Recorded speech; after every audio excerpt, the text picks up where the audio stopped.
Welcome to the Codecast Podcast. Real-world insights for your daily medical coding and billing processes. And now, here's your host, Terry Fletcher. Hi, everyone, and welcome to the Codecast Podcast today. I'm happy to have everybody here with us. And we are going to talk about a hot button of sorts, but one we really need to discuss. It's something that I haven't brought up before. I bring it up in my live seminars and education classes when I'm asked, but when you hear the topic, you're going to say, oh, wow, yeah, I definitely need to listen to this. But it's almost like one of those topics you listen to and you put your hands over your eyes and think, but I don't want to hear it. So I understand where you're going to be coming from on this. And what it is we're going to talk about the waiving of deductibles, copays, and any patient share of cost. And there's a lot of information out there on the internet, some true, some not so true, some things that are more opinion than fact.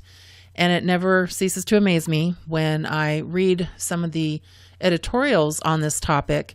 I see a lot of people chiming in with their own comments that are not healthcare professionals in the industry of collecting money. They are actually patients. Their perspective when it comes to what we used to call no out-of-pocket expense or waiving the patient's share of cost is going to be a little bit different.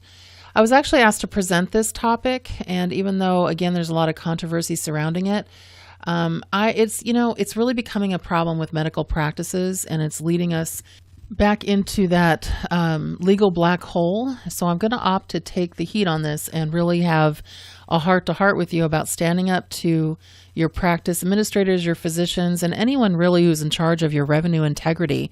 And that's really what this is. And have them listen either to the podcast today or to you with hopefully the information and insight I give you.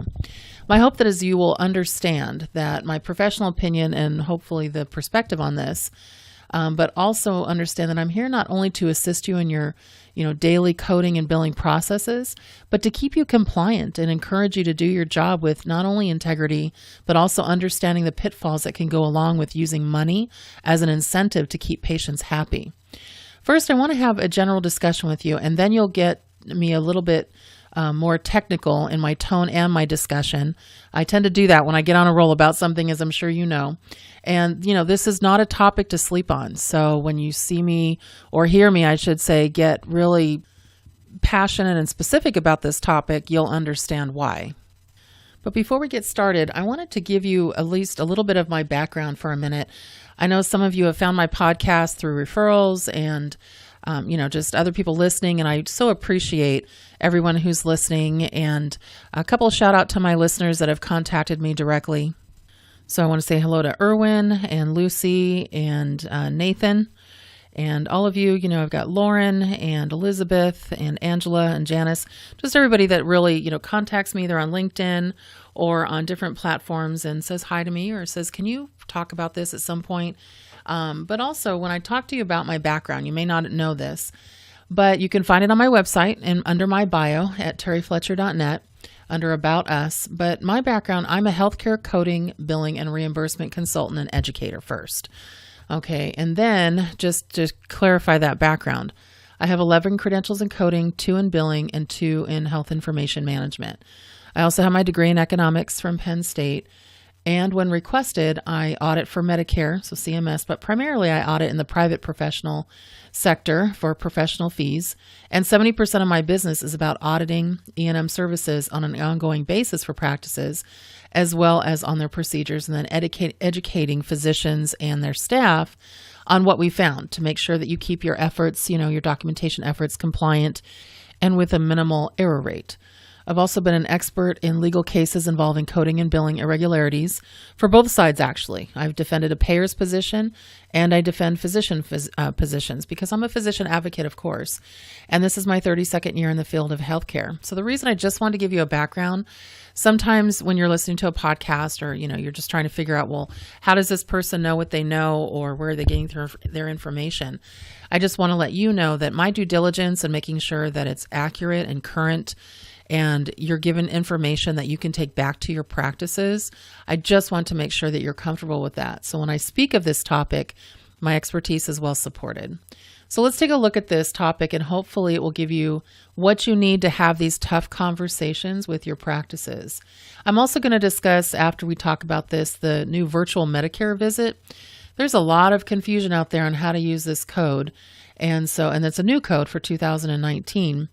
And so we definitely want to make sure that when we are using some of the new HCPCS codes, which has to do with Medicare billing only, but some of the private or commercial plans out there will also recognize HCPCS codes, so not just CPT.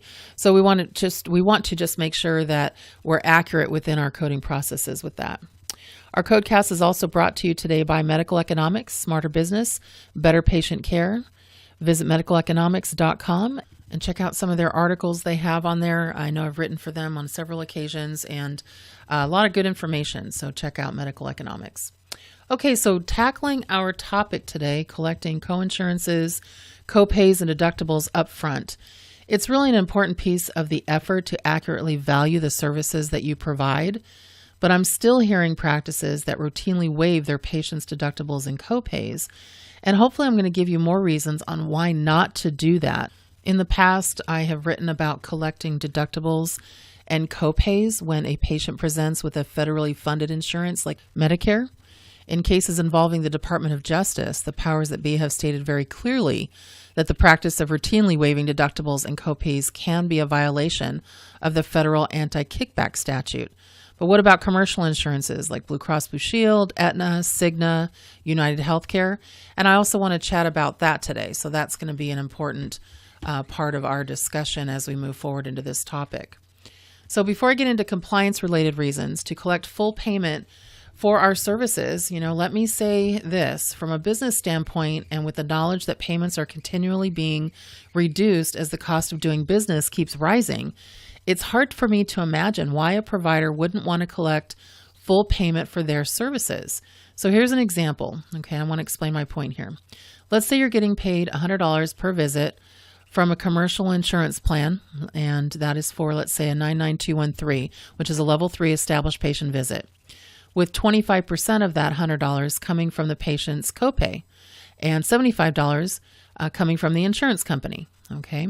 Wouldn't you rather get $100 versus waiving the copay on that? Because your services are worth the full $100, correct? So, and the business reasons, if the business reasons are not enough to sway you towards collecting the deductibles and copays, just keep in mind that there are potential legal ramifications for those practices and physicians that waive copays or out of pocket.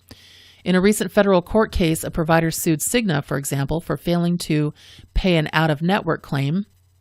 And then Cigna then countersued the provider for potential injunctive relief under certain ERISA laws, which I'll discuss later. And the court found that there was merit for the countersuit.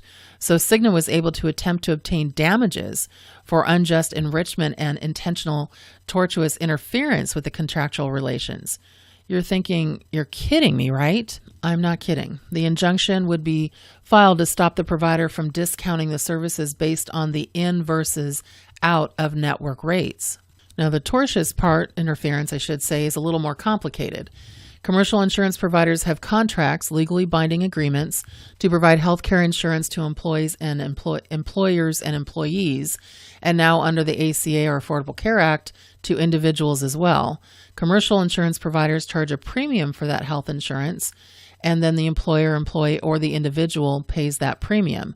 The health insurance contract establishes mutually agreed upon deductible and copay amounts for both in-network and out-of-network providers. Also, remember, usually in contracts, there's a financial incentive typically for beneficiaries to use in-network providers, as well as a financial disincentive to use out-of-network providers. And in-network means that they have a list and they usually work with these physicians, and so they want you to pick from that list. And if you decide to go out on your own on a commercial plan, then yes, you're going to have a higher out-of-pocket. But because this is a contract, which again is a legally binding agreement with an employer or individual, if a provider comes along and decides to unilaterally waive a patient's deductible and or copay, then the provider is reducing the covered person's contractual financial obligation.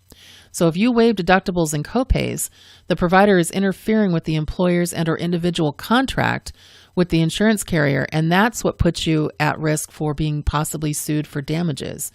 This case is representative of an increasingly common trend. Commercial carriers aggressively now are enforcing the copay and deductible provisions in their contract because insurers are experiencing success on this front. I would anticipate as time goes by that we'll see more insurer-led actions against providers who routinely waive copays and deductibles for both in-network and out-of-network patients. So here was a case that I was asked to speak on, and it wasn't pretty. It was basically an out-of-network provider. They decided to accept the lower in-network deductible and copay for the patient, and they disclosed their policy to the patient and told them, well, you can still stay and we'll just charge you what it would have been if we were in-network. Because now the provider is saying, we don't want to take that contract, but we're not going to penalize the patient. We're only going to penalize the insurance company. Well, that's exactly what the provider did in a case that I was looking at, and that strategy failed. So because it was an out-of-network provider, they're basically saying you paid the patient to stay in your practice, and that is now considered a possible or potential bribe because you're giving them money to stay in your practice or to influence their decision on staying in your practice.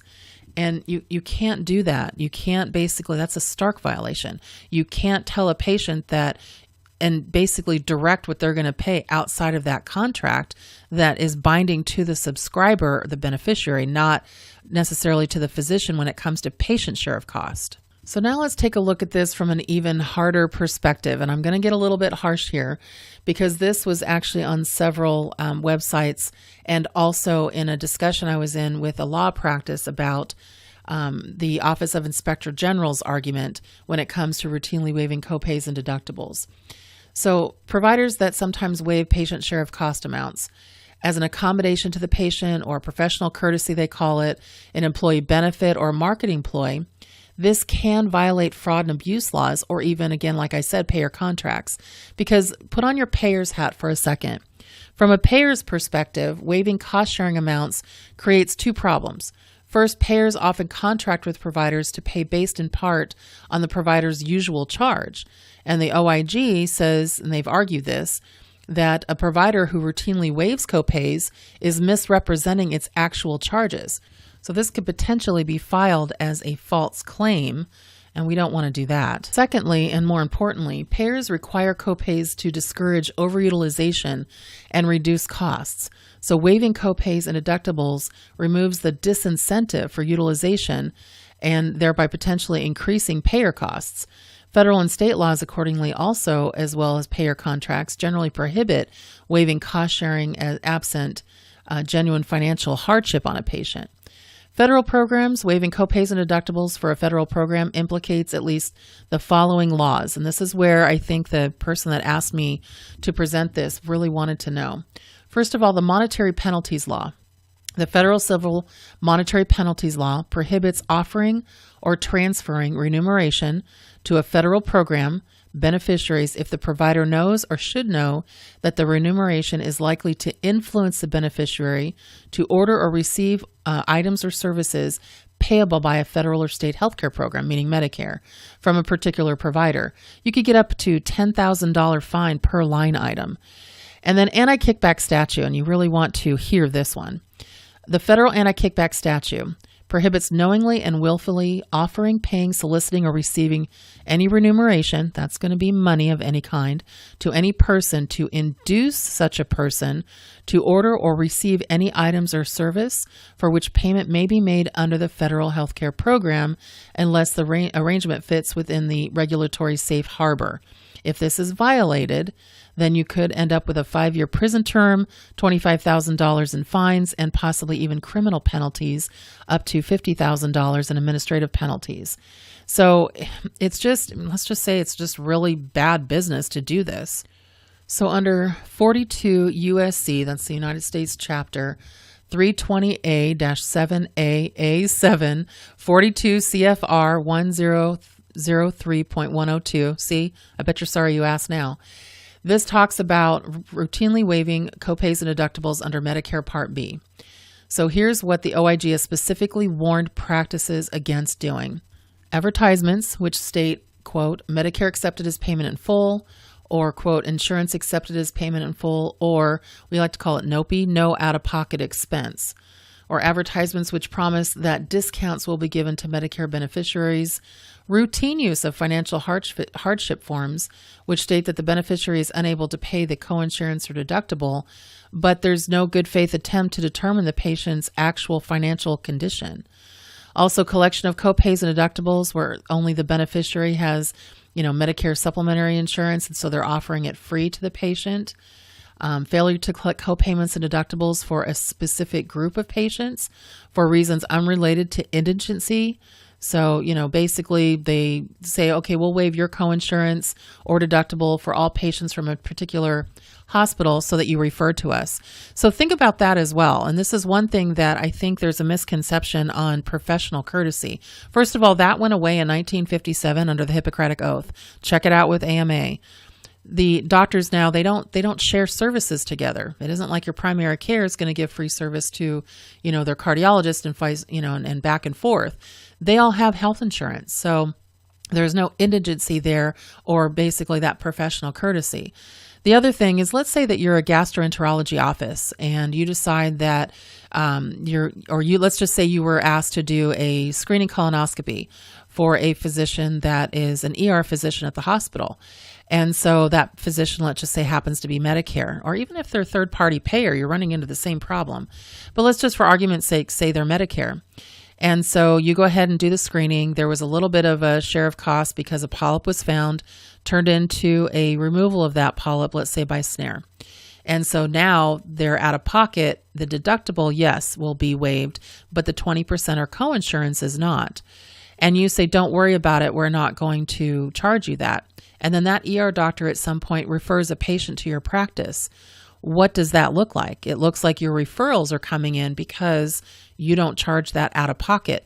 And let's not even take the professional, physician part of it. Even if there's a patient that you waive out of pocket, well, obviously that patient's going to say, to their neighbor or to their friend, hey, go to my doctor because they don't charge you your share of cost. And that's where it just gets so sticky and legally just challenging, where you can really have a problem. And then also one of the last things that the OIG has said, when it comes to financial hardship, and I know that's something that you want to be clear on as far as talking about, is this patient really have a financial hardship? They have confirmed that it will not enforce this issue when it comes to against providers who waive copays and deductibles to genuine financial hardship, but it means that it excludes from the definition of remuneration. But you have to have the patient prove that they are definitely have a good faith determinant of a financial need. So whether it be a tax form or something that has a variable that shows that they can't afford to pay their bill because they're indigent. So it can't just be a patient who doesn't want to pay their bill. It has to be a patient who can't effectively pay their bill, and why. And so really have backup on this. This past week, I did a podcast, and I know some of you were on that podcast, or I'm sorry, not a podcast, a webinar. And it was on collections and appeals. And it was very successful. We had a lot of people listen in, and we gave them collection letters and really talking to them about how you can set up these payment arrangements so that the patient is comfortable, and making sure that there are, certain affordable payment arrangements and things that you can do for patients who can't afford it.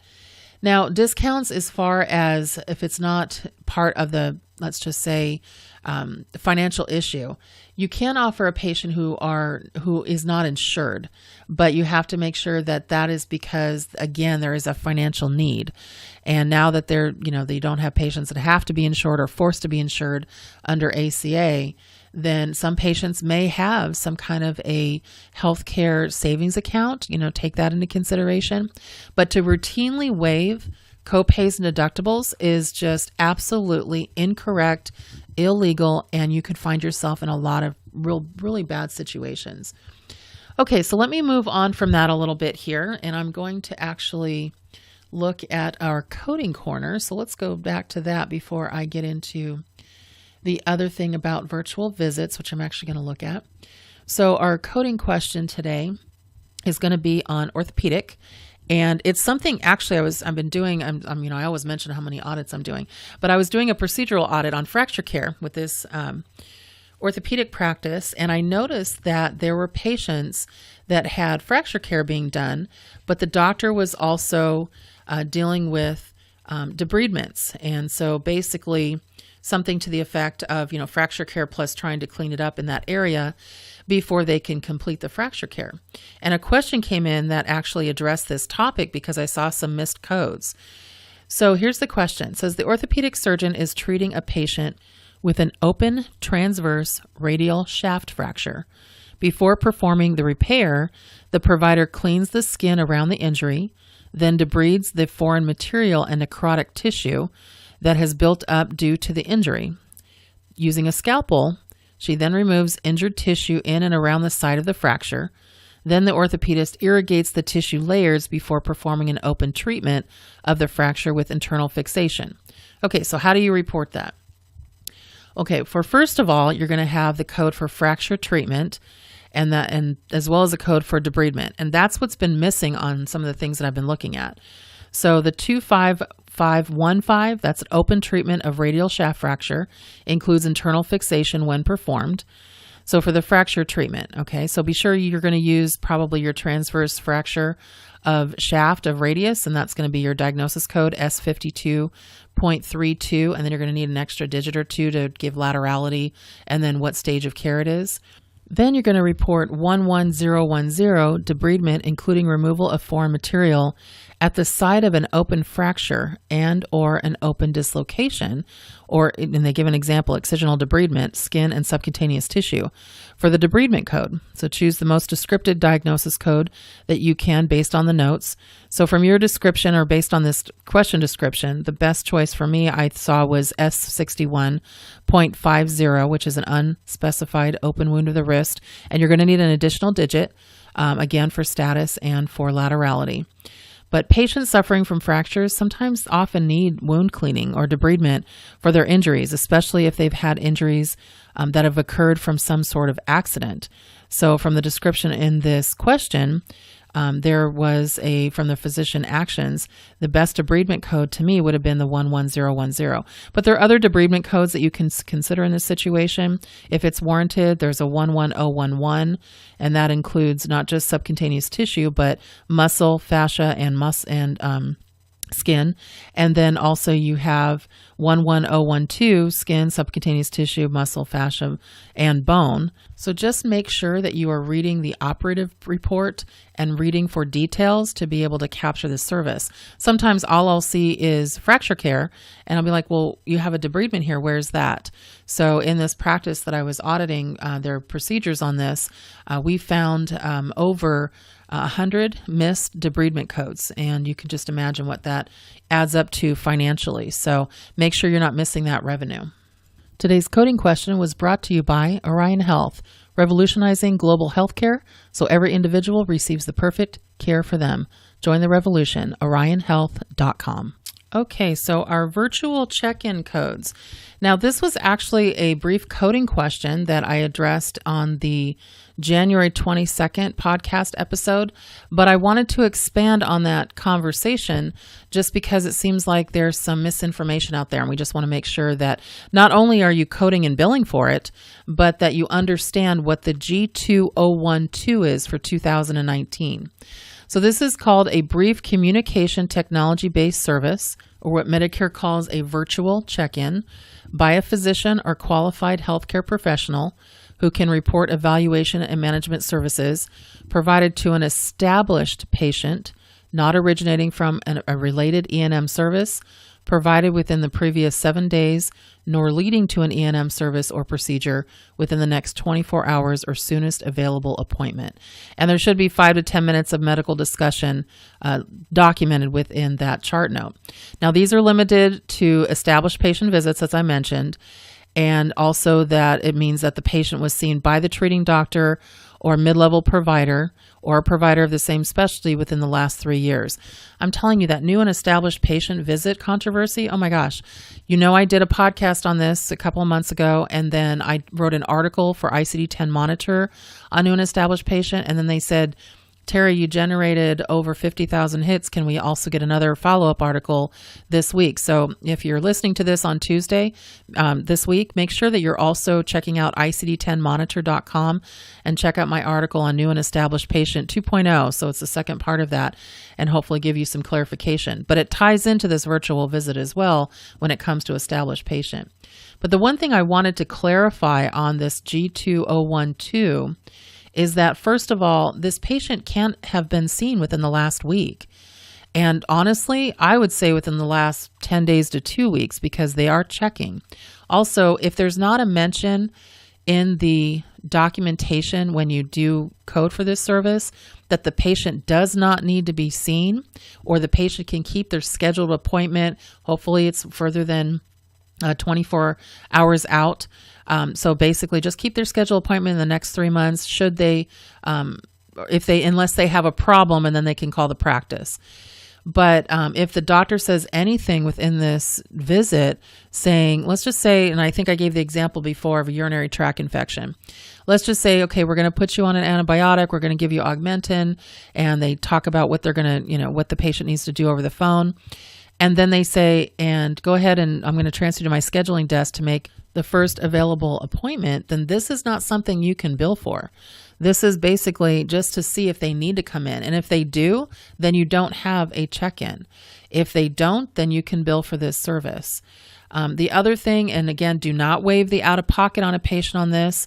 Make sure that because it's for an established patient, at some point when they were seen, or make sure that they understand and patients understand, you have to have some kind of consent signed to treat a patient, whether it be in person or over the phone. So that's a big thing. And then also make sure that the patient understands that you are going to bill for this and there's going to be a share of cost. Otherwise, that's going to be a problem, because some patients will say, well, I always was able to call the practice and get this. Why are you all of a sudden charging me for this? And so patients need to understand the situation and maybe write it up. And if you have a patient newsletter, or, I would actually put a positive spin on it and let patients know, maybe on your patient portal or on your website, we now have capability of virtual patient visit or virtual check-in for established patients. Some of you have not given much thought to telemedicine, and I know I've talked about it before. This may be a good way to get your feet wet, to see if it's something you actually want to figure out and determine if it's something you want to do. The other thing, and I want to make it clear about this, and this came up recently in a discussion I was having with a pretty big healthcare organization. One thing you cannot do here is have your medical assistants or your RNs have a patient call, they get the call transferred to them from the reception desk, and then the patient relates to them the problem, then that RN or medical assistant takes it to either the physician or the nurse practitioner or PA in the practice, and then they tell them what to do, and then they're the ones that correspond with the patient. That is free. Do not code for that. Unless the physician gets on the phone call, or unless the nurse practitioner or mid-level provider gets on the phone call, this absolutely should not be billed for. An RN can only bill for a nurse visit, really, in the presence of the physician in the office setting or the mid-level. So it's under an incident 2 rule. This is only for, and that's why it says within the code, provided to, or I should say, by a physician or other qualified healthcare professional who can report evaluation and management services. A nurse cannot alone. And so keep that in mind. You know that the payer is going to start looking at this sooner rather than later. And so really important to understand when you really dive into the remote services or virtual check-ins, telemedicine, that you understand the challenges, but you really understand the rules, and have a plan for these interprofessional consults, because they definitely can generate some revenue. But if you're not on top of the rules, you could end up sending a lot of refunds. So just be aware that it is available. You can't waive out of pocket for it. You need to get a consent, and that the patient can't be seen within a week before, or being seen or being told to come in next available appointment, or in the next 24 hours. So keep that in mind as you're working through some of these services. Okay, so now just a little bit of my personal tidbit this week. I finally finished a leisure book. I get so excited when I finally finish that last page because honestly, I've mentioned this before. I work 12-hour days. There's almost never a time I don't work at least 10 hours. And so by the time I get home and talk to my daughter for a little bit, because she's got a crazy schedule between trying to finish up her teaching credential and working at a gym part-time while she's doing that, then it's by the time it's, eat dinner and finally make it to bed, I get home and I'm in there like at 9:00. And what do I want to do at that point? Well, I definitely don't want to be on my phone. So I try to shut it down. I really don't want to hear the TV. I just don't. And so I try to open a book. And so I was pretty excited about this book. It was really good. I thought it could have been better in the middle, but the ending was great. So I really liked the ending. But the new book I just started it's called Blood for Blood by Victoria Selman. And I'm telling you, I'm only on page 10 and I was riveted from page 1. So if you're looking for a good book just to dive into after you've shut down for the day, again, called Blood for Blood by Victoria Selman. And I would encourage you to pick it up. It's available on Amazon. So what do we ever do without Amazon? Oh my gosh, you need anything from a screwdriver to colored paper clips to, new chargers for your phone, to snacks for the house. I mean, boy, what would we do without Amazon? It's crazy. For those of you looking for educational pieces, make sure you check out my website. I've got a couple of different things this week. I know I've got 3 webinars, actually 4 webinars, I just noticed. One is for we're going to code from the op report for cardiology and gastro on Wednesday. And those you can find on the McVeigh Seminars website. And then ortho on Thursday. And then I have an advanced cardiology at Thursday also. And then on Thursday night, my Women in Healthcare Administrators of Southern California, I'm hosting a happy hour at my wine club. So a networking happy hour. So hopefully if anybody's around, go to Eventbrite and you'll see it in Laguna Niguel.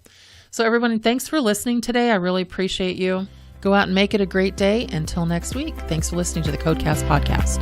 For more information on medical coding, billing, auditing, and compliance, including how to hire Terry, follow Terry on Twitter at TerryCoder1 or visit her website at www.terryfletcher.net. Podcast producer Joe Kuzma.